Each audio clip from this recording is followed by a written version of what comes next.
ओह हाँ, मुझे मालूम हुआ तुम्हारे स्वामी इब्राहिम और उसके लोग मेरे राज्य में प्रवेश कर चुके हैं। वह बहुत धनी व्यक्ति है जिसके पास बहुत पशु हैं।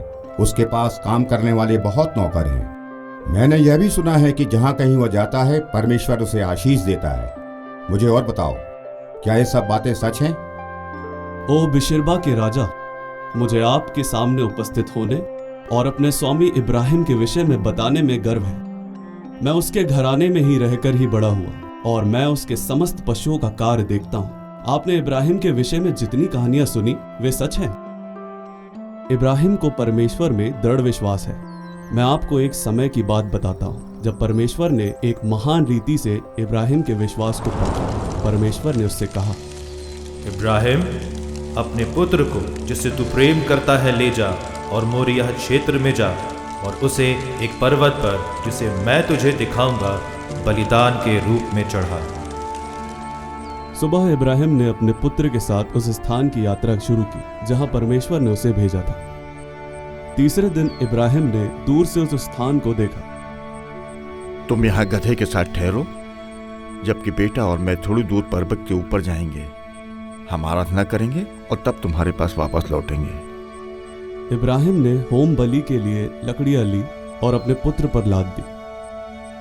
तब उसने आग ली और अपने हाथ में छुरा लिया और दोनों लोग साथ साथ चले। तब इब्राहिम के पुत्र ने पूछा, पिताजी, हमारे पास लकड़ियाँ और आग तो है, किंतु होम बलि के लिए जिस मेमने की जरूरत है वह कहाँ है? मेरे बेटे, परमेश्वर स्वयं होम बलि के लिए मेमने का प्रबंध करेगा। वे साथ साथ चलते गए। जब वे पर्वत के पास आए जिसके लिए परमेश्वर ने बताया था, इब्राहिम ने एक वेदी बनाई और उसके ऊपर लकड़ियां रखी। तब उसने अपने पुत्र को बांधा और उसे वेदी के ऊपर रखा।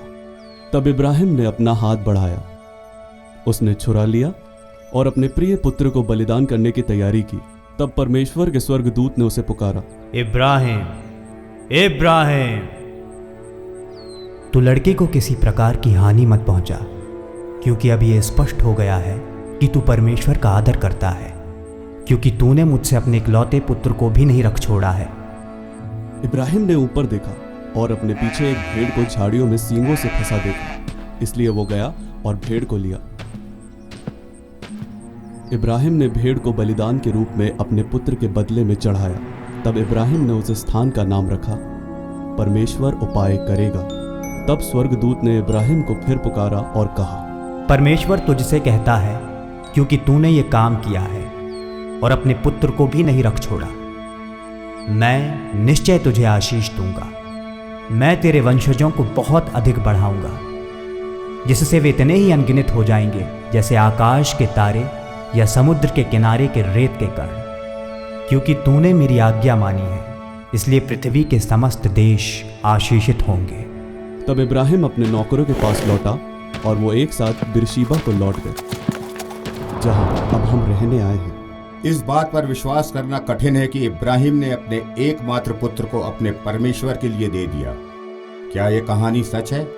और क्या तुम्हारा स्वामी इब्राहिम मेरे देश में शांति लेकर आया है? हे राजा, ये कहानी सच है, क्योंकि मैं उन नौकरों में से एक हूँ जिन्होंने इब्राहिम और उसके पुत्र के साथ यात्रा की थी। मैं उस परीक्षा का गवाह हूँ। मैं आपको निश्चय दिलाता हूँ कि मेरा स्वामी इब्राहिम शांति प्रिय है। हाँ, मैं समझ सकता हूँ कि इब्राहिम का परमेश्वर अपने पीछे चलने वालों को बहुतायत से आशीष दे सकता है। इब्राहिम से कहो, यहाँ रहने के लिए उसका स्वागत है। मैं इब्राहिम को आमंत्रित करता हूँ कि मुझसे बातचीत करें। मैं ऐसे परमेश्वर के विषय में और जानना चाहता हूँ जो ऐसी अद्भुत रीतियों से अपने पीछे चलने वालों को परखता और आशीष देता है।